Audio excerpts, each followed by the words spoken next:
I never thought I'd be the kind of person who checks their wife's location on their phone.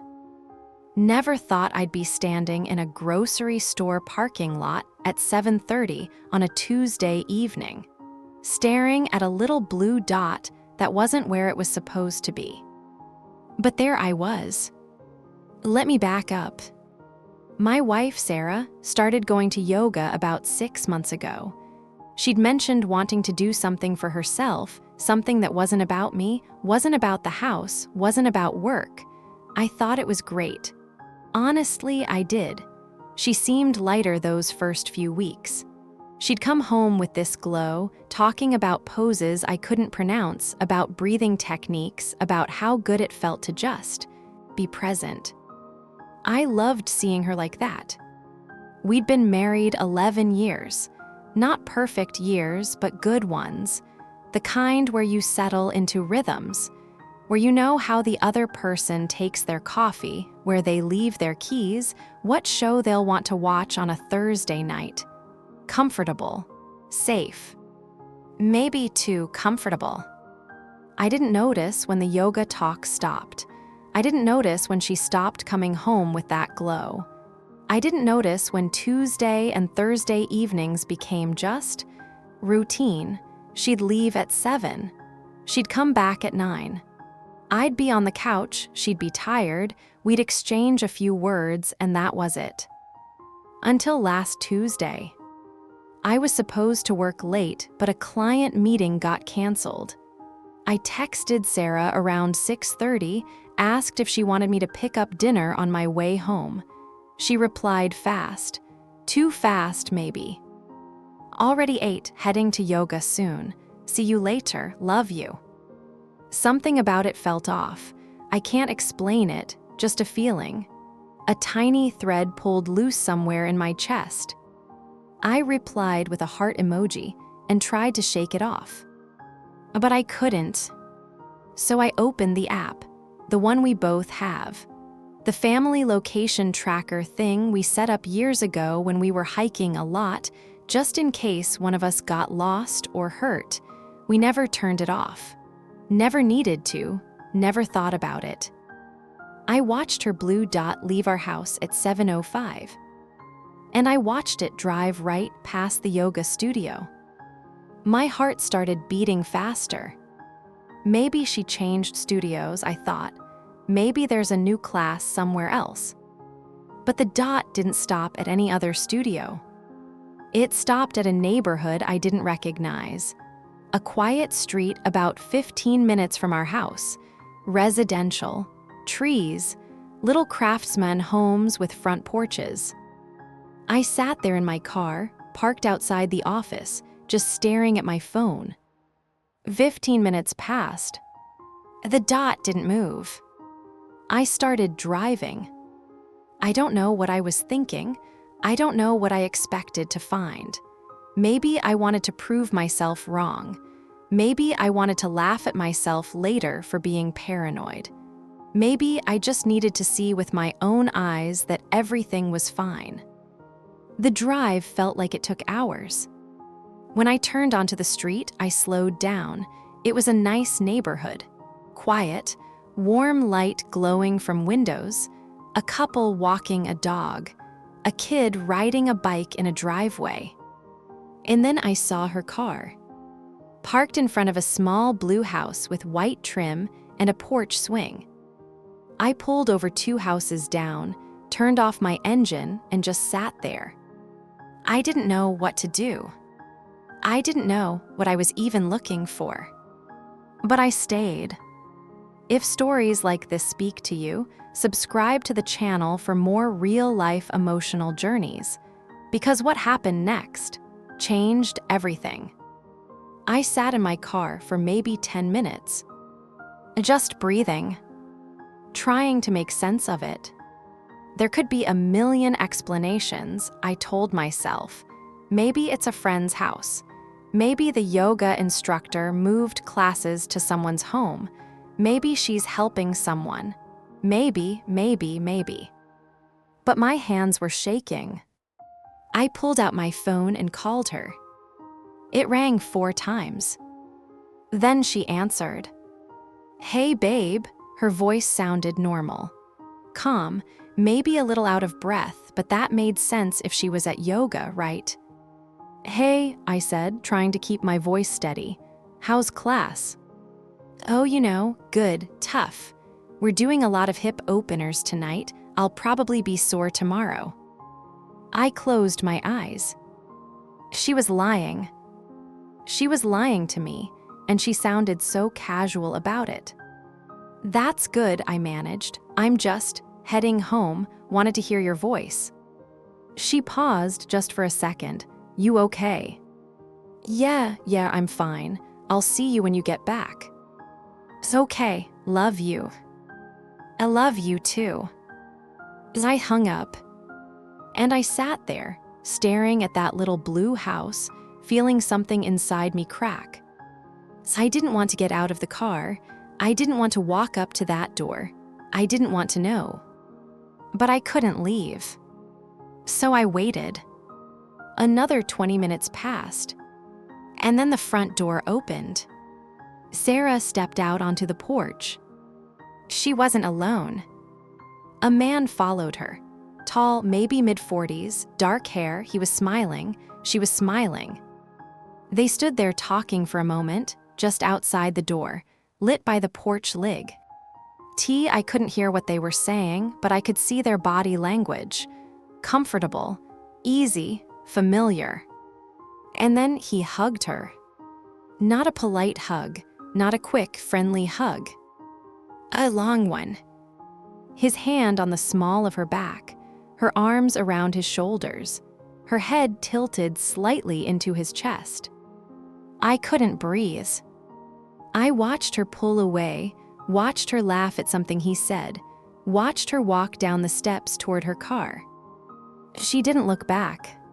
He stood on the porch and watched her go, hands in his pockets, smiling. She got in her car, started the engine, and drove away. I waited until she turned the corner. Then I waited until the man went back inside and closed the door. And then I just sat there. I don't know how long. The sky got darker. The streetlights came on. The family across the street turned off their porch light. I felt numb. Like I was watching my life from the outside, like none of it was real. Eventually, I drove home. Sarah's car was already in the driveway when I pulled up. I sat in my car for a few minutes, trying to pull myself together, trying to figure out what I was going to say, what I was going to do. But when I walked inside, she was in the kitchen, drinking water, scrolling on her phone. She looked up and smiled. "Hey, how was your day?" I stared at her. This person I'd known for over a decade. This person I'd built a life with. This person who just lied to my face an hour ago. "It was fine," I said. She nodded, went back to her phone.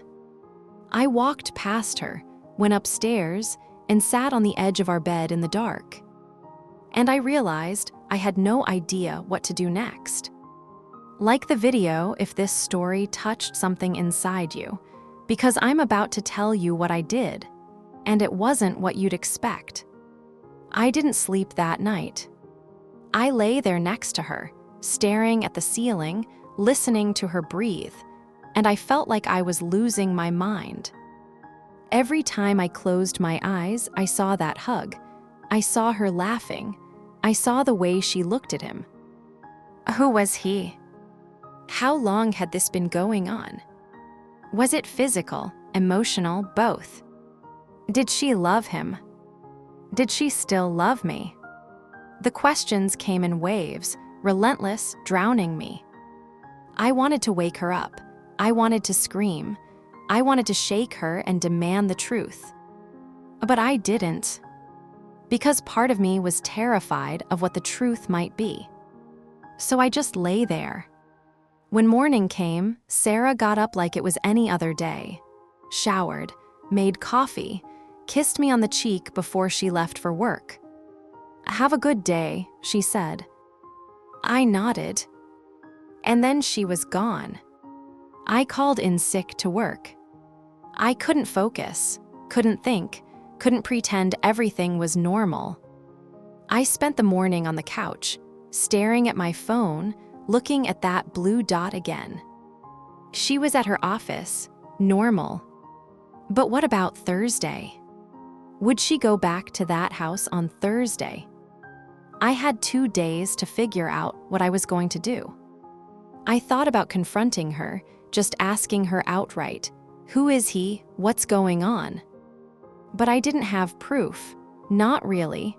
A hug could be innocent. A visit to a friend's house could be innocent.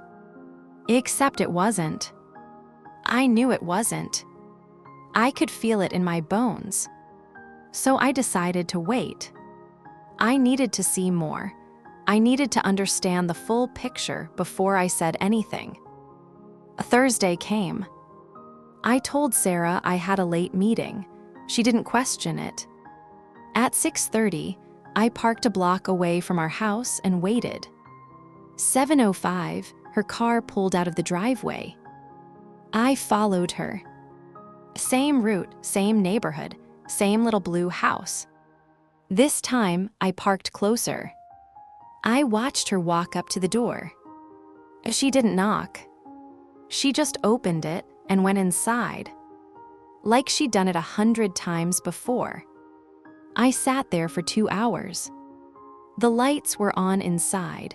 I could see shadows moving past the windows. At one point, I thought I heard laughter. It was torture. Pure, quiet torture. Finally, around 9, the door opened again. This time, she didn't just hug him. Oh, she kissed him. Not long, not passionate. Just a soft, lingering kiss on the lips before she turned and walked to her car. I watched him watch her leave, that same smile on his face. And something inside me shattered. I drove home in a daze.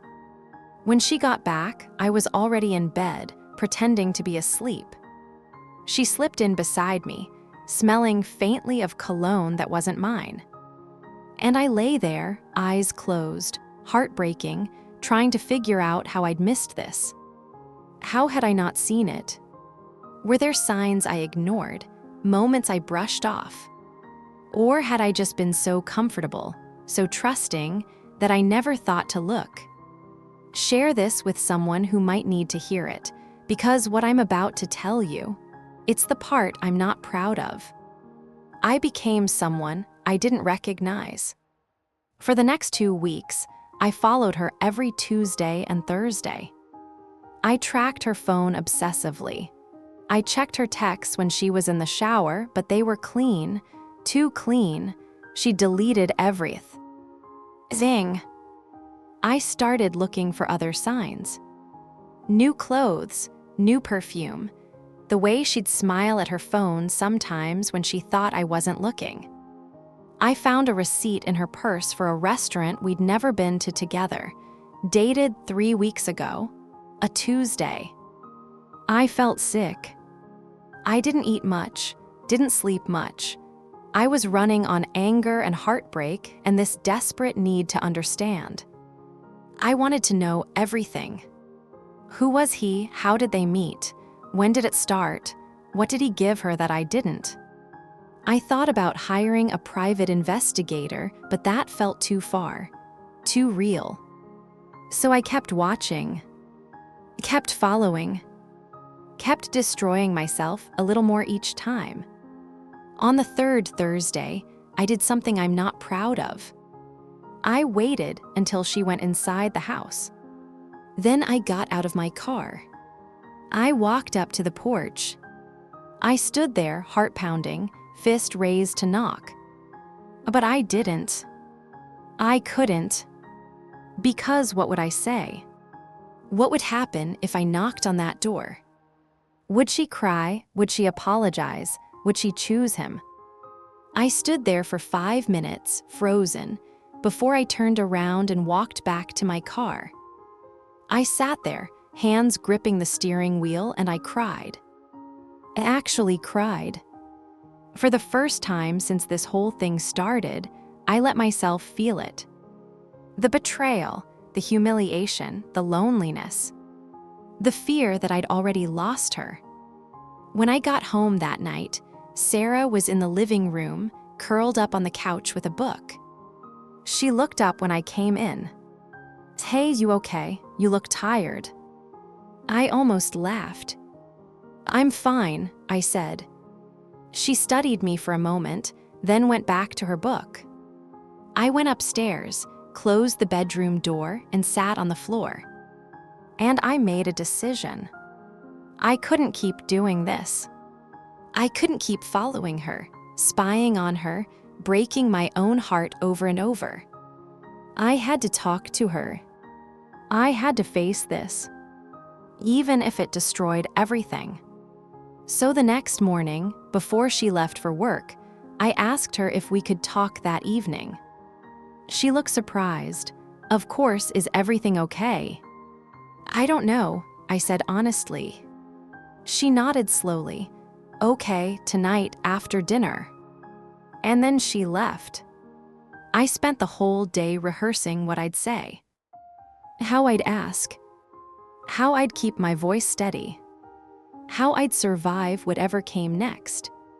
Leave a comment, I read every single one, because what happened that night, I didn't see coming. She made pasta for dinner. Her grandmother's recipe. The one she only made on special occasions or when she was trying to comfort someone. I wondered if she knew. If somehow she sensed what was coming. We ate in near silence. The kind of silence that used to feel comfortable, but now felt like a weight pressing down on both of us. When we finished, she cleared the plates, poured 2 glasses of wine, and sat back down across from me. "So," she said softly, "what's going on?" I looked at her. Really looked at her. The woman I'd loved for 11 years. The woman I'd imagined growing old with. The woman I thought I knew better than anyone. And I realized I didn't know how to start. "I need to ask you something," I said finally, "and I need you to be honest with me." Her face changed, just slightly, a flicker of something I couldn't quite read. "I'm okay," she said. I took a breath. "Are you having an affair?" The words hung in the air between us. She didn't answer right away. She looked down at her wine glass, fingers tracing the rim, and I watched her throat move as she swallowed. "Why are you asking me that?" she said quietly. "Because I need to know." That's not an answer to my question. I felt my jaw tighten. "Sarah, please." She looked up at me then, and her eyes were wet. "How long have you known?" It felt like the floor dropped out from under me. Even though I'd suspected, even though I'd seen, hearing her admit it was different, it made it real. "A few weeks," I said, my voice barely above a whisper. She closed her eyes. "I'm sorry." "That's it, you're sorry." "What do you want me to say?" "I want you to tell me the truth. I want you to tell me who he is. I want you to tell me why." She was crying now, silently, tears running down her cheeks. "His name is David," she said. "I met him at a workshop for work about 8 months ago. We started talking, just talking, about life, about dreams, about things I hadn't thought about in years." I felt nauseous. "And then it became more," she continued. "I didn't mean for it to, I didn't plan it, but he listened. He saw me. Not as your wife, not as someone's employee, just me."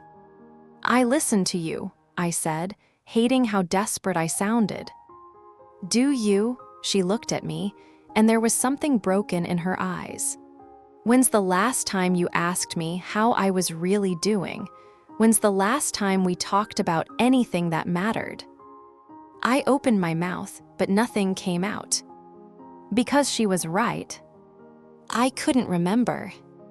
I don't love him, she said quietly. I don't, but being with I am made me feel alive again, made me feel like I mattered. You matter to me. Do I, or am I just part of the routine? I didn't know what to say. We sat there in the wreckage of our marriage, and I realized we'd both been sleepwalking for years. What do you want? I asked finally. Do you want to be with him? She shook her head. No, I ended it 2 days ago. I stared at her. What? I ended it. I told him I couldn't do it anymore, that I needed to figure out what I wanted, who I wanted to be. Why didn't you tell me? Because I didn't know how, because I was ashamed, because I didn't know if you'd even care. Of course I care. Do you, or are you just hurt because I broke the routine? That stung. But I couldn't argue. We talked for hours that night. We cried, we yelled, we sat in painful silence. And somewhere around midnight, we both admitted the same thing. We'd lost each other somewhere along the way. And we didn't know if we could find our way back. We didn't make any big decisions that night. No ultimatums, no dramatic exits. We just existed in the truth of it. Sarah slept in the guest room. I lay awake in our bed, staring at the empty space beside me, wondering if it would ever be filled again. The next few weeks were strange. We were polite, careful, like roommates tiptoeing around each other's feelings. She stopped going out on Tuesday and Thursday nights. I stopped checking her location. We went to couples therapy, sat on a beige couch in a small office, and tried to untangle years of neglect and resentment and quiet disappointment. The therapist asked us questions we didn't want to answer. When did you stop being curious about each other? When did comfort become complacency? What do you want this marriage to be? I didn't have good answers. Neither did she. But we kept showing up. We started doing small things differently. We'd have coffee together in the mornings instead of scrolling on our phones. We'd ask each other real questions, not "how was your day," but "what's been on your mind lately?" We'd take walks in the evening, just the two of us, no destination, just moving through the neighborhood and talking. It was awkward at first. We'd run out of things to say and fall into silence. But slowly, the silences became less uncomfortable. And slowly, we started remembering why we'd fallen in love in the first place. She told me about dreams she'd buried, things she wanted to do, places she wanted to see, parts of herself she'd stopped nurturing. I told her about fears I'd never voiced, about feeling like I'd stopped growing, about wondering if I was enough. We were both broken, but we were broken together. And maybe that was a start. One night, about 2 months after everything came out, we were lying in bed. She'd moved back into our room a few weeks prior, but we hadn't been intimate, hadn't even really touched. But that night, she reached for my hand in the dark. I don't know if we're going to make it, she whispered. I don't either, I said. But I want to try.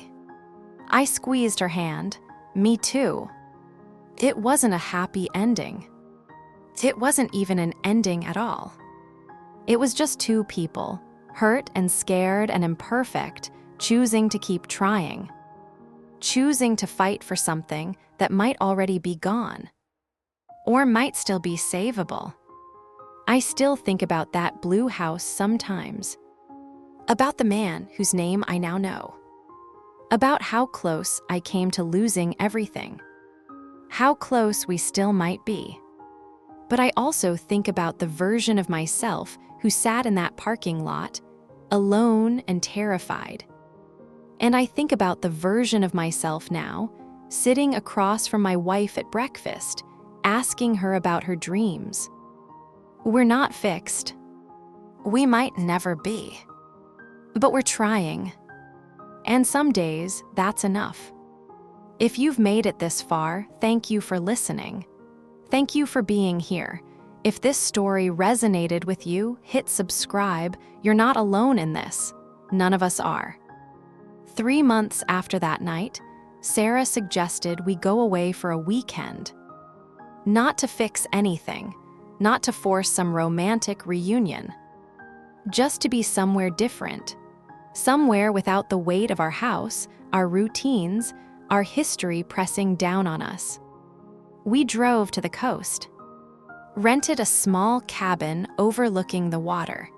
It rained most of the weekend, but we didn't mind.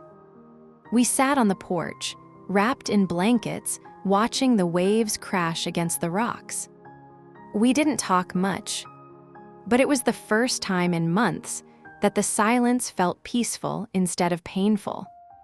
On the second night, we built a fire, opened a bottle of wine, and Sarah asked me a question I wasn't expecting. "Do you forgive me?" I stared into the fire, watching the flames dance. Did I? I'd been so focused on moving forward, on trying to rebuild, that I hadn't really let myself sit with that question. "I don't know," I said honestly. "Some days I think I do. Some days I wake up and I feel it all over. Gain, the hurt, the betrayal, the wondering if you ever really loved me." She flinched, but she didn't look away.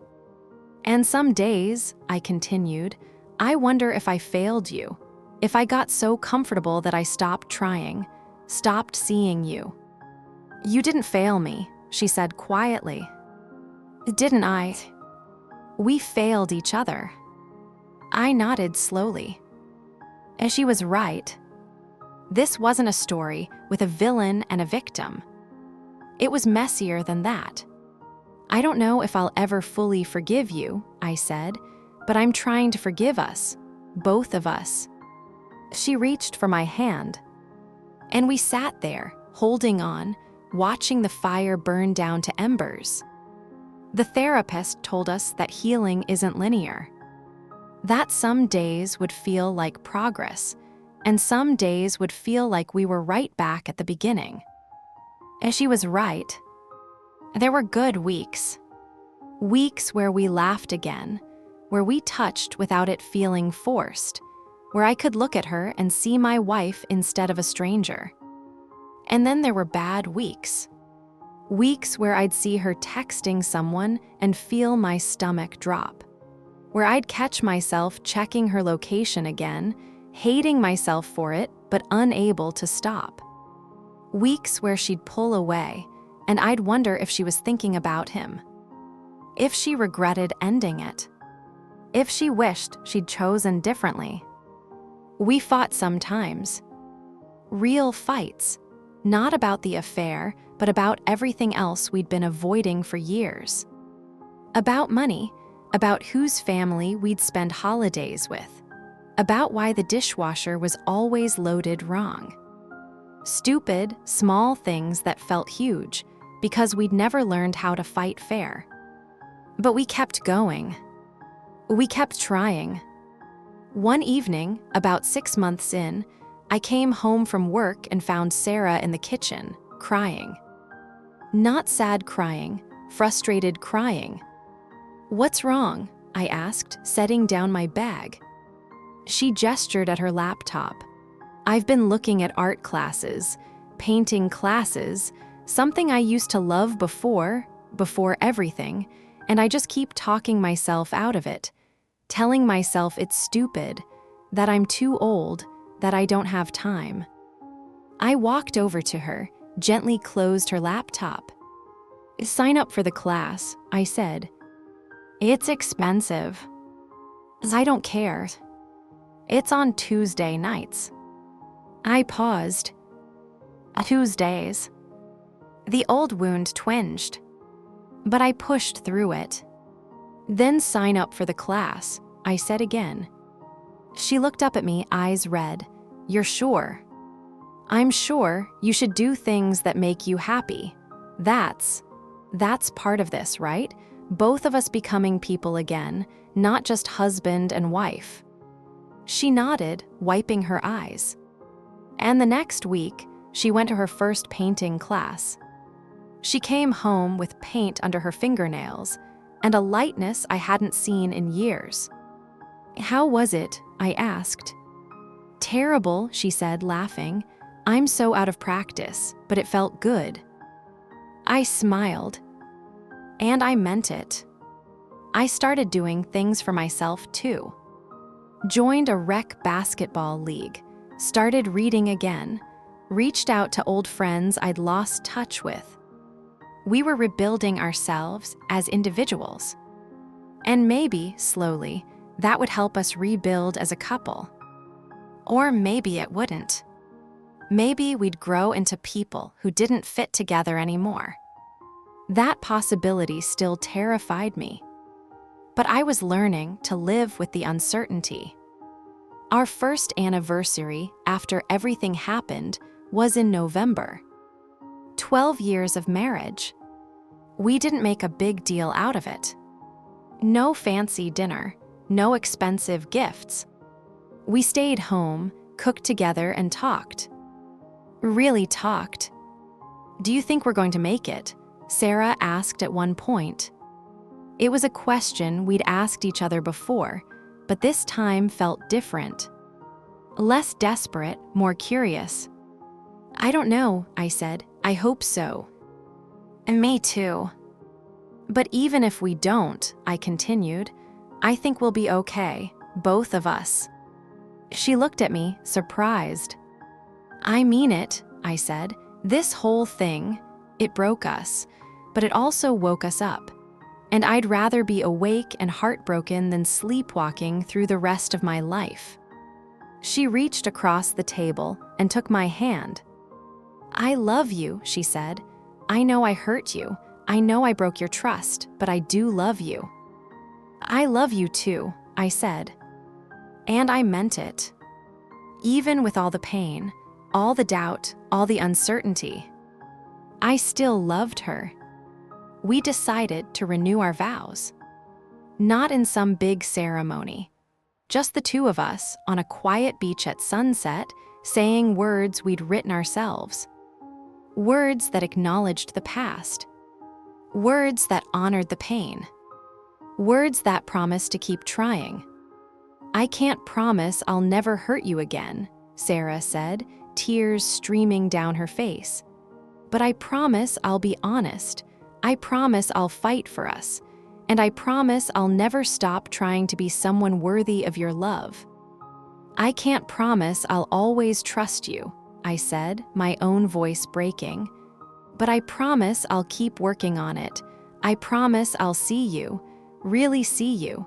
And I promise I'll never stop trying to be the partner you deserve.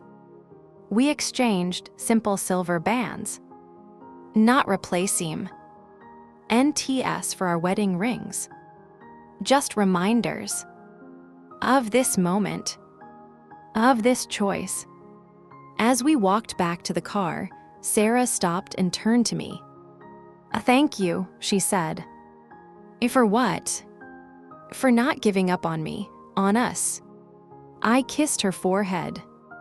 Thank you for coming back. Life didn't suddenly become perfect after that. We still had hard days. Days where the old pain resurfaced. Days where we wondered if we were just delaying the inevitable. But we also had good days. Days where we laughed until we cried. Days where we felt like a team again. Days where I looked at her and felt grateful. Not for the affair, never for that. But for the wake-up call. For the chance to choose each other again. For the opportunity to build something real instead of just comfortable. I ran into someone who knew David once. At a work event, completely by chance. They mentioned his name in passing, and my blood ran cold. But then they kept talking, and I realized they didn't know. Didn't know about Sarah, about the affair. David was just a name to them. And I realized that's all he was to me now too. Not a villain, not a threat. Just a person who was part of our story. A painful chapter, but not the whole book. I never told Sarah about that encounter. Didn't see the point. We were moving forward. And that meant leaving some things in the past. It's been 1.5 years now since that night in the parking lot. Since I sat alone in my car, watching my wife's life unfold without me. We're different people now. Both of us. Sarah is braver, more honest. She speaks up when something bothers her instead of letting it fester. She still paints every Tuesday. She's gotten pretty good. She even sold a piece last month to a small gallery downtown. I've never seen her prouder. I'm different too. More present, more willing to be vulnerable. I check in with my own feelings instead of just pushing through. I go to therapy on my own now, not just couples therapy. Working through my own stuff, my own fears. Are we happy? Some days, yes. Some days we're just okay. And some days we're still struggling. But we're here. Together. Choosing each other. Not because we have to. Not because it's easy. But because we want to. People ask me sometimes if I regret staying. If I should have just left. Started over with someone new. Someone who hadn't betrayed me. And honestly, I don't know. Maybe in another life, another version of me did leave. Maybe he's happier. Or maybe he's just as lost, just in different ways. All I know is this. Love isn't just a feeling. It's a choice. A daily, sometimes exhausting choice. To see the person in front of you. To forgive. To grow. To try. And some days, that choice is easy. And some days, it's the hardest thing I've ever done. But I keep making it.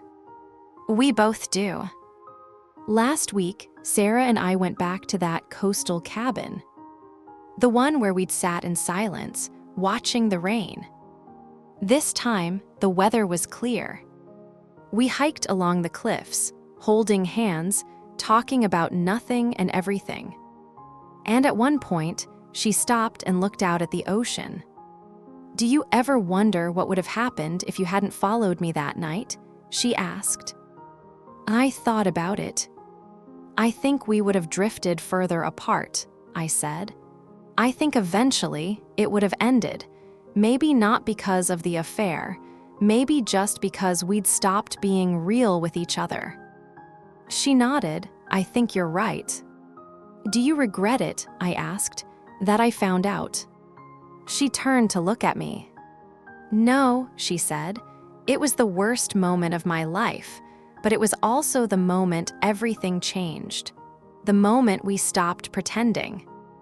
We stood there for a long time, just breathing in the salt air. I'm glad you found me, she said finally. And me too. We're not perfect. We're scarred. We're learning. We're trying. And maybe that's the realest kind of love there is. The kind that survives the breaking. The kind that chooses to heal. Not because it's easy, but because it's worth it. If you've stayed with me this whole time, thank you. Really, these stories aren't easy to tell and they're not easy to hear, but they're real. And sometimes that's what we need most, to know we're not alone in the mess. If this touched you, leave a comment below. Share your story if you want, or just let me know you were here. I read every single one. And if you haven't already, subscribe. Because these stories, these real, messy human stories, they matter. And I'll keep telling them as long as you keep listening.